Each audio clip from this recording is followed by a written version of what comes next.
ತಡವಲಿಸ್ತಾ ಇದ್ದೀಯ. ಹೌದು. ಓಡಾಡಿಕೊಂಡು ಬಂದಿದ್ದೀಯ. ಹೌದು. ಯಾಕೆ ಪ್ರಭುಗಳೇ, ನಿಮ್ಮ ಅಪ್ಪನನ್ನು ನನ್ನ ತಲೆ ಮೇಲೆ ಹೊತ್ತುಕೊಂಡು ನಾನು ನನ್ನ ಕಾರ್ಯದಲ್ಲಿ ನಿಮಿತ್ತನಾಗಿರುವಂತಹ ಸಮಯದಲ್ಲಿ ನಿಲ್ಲಿಸು.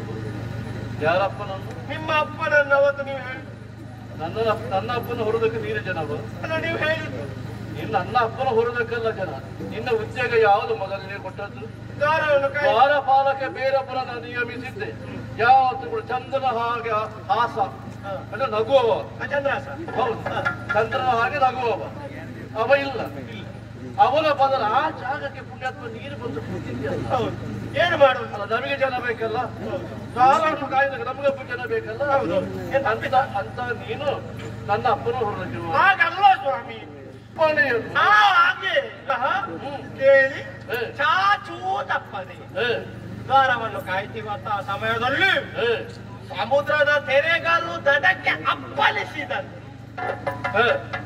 ದೊಡ್ಡ ಒಂದು ಸೀನೆ ಬಂತು. ಸೇನೆ ಎಲ್ಲಿಂದ ಎಂತ ಹೇಗೆ ಎಂತದ್ದು ಎಂತದಂತೆ ಎಂತದಂತೆ ಯಾರಿಗಂತೆ ನೀನು ಅಲ್ಲಿ ಹೇಳಿದ್ದು ಕೇಳುವಾಗ ಅವ ಹೇಳಿದ, ನೀನ್ ದೊಡ್ಡ ಜನನ, ನೀನ್ ದೊಡ್ಡ ಕಿರೀಟ ಹಾಕಿದ, ನೀನು ದೊಡ್ಡ ಜನ.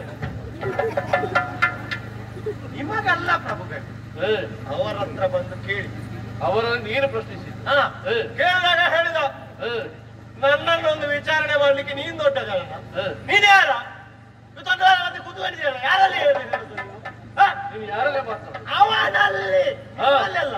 ಆಗ ಅವ ವಿಷಯ ಹೇಳಿದ, ಏನು ಭೂಲೋಕದಲ್ಲಿ ಸೋನಿಯಕ್ಕನ ಪುರ ಅಂತೆ, ಶೋಣಿತಾಪುರ ಅಂತೆ.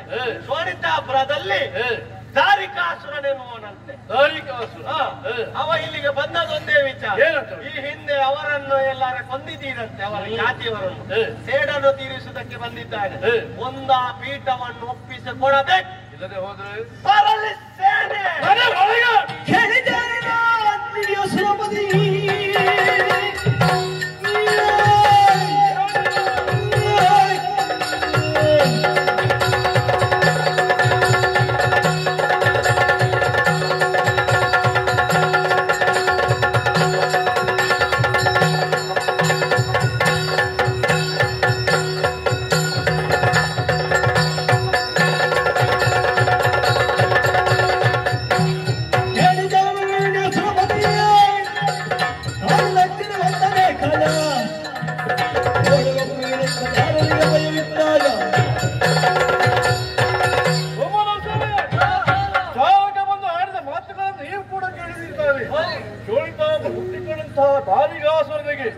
ಸರಿಯಾದ ದಾರಿಯನ್ನು ತೋರಿಸುವಲ್ಲಿ ಆಯುಧಧಾರಿಗಳಾಗಿ ವಾಹನವನ್ನು ಏರಿ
ಏನು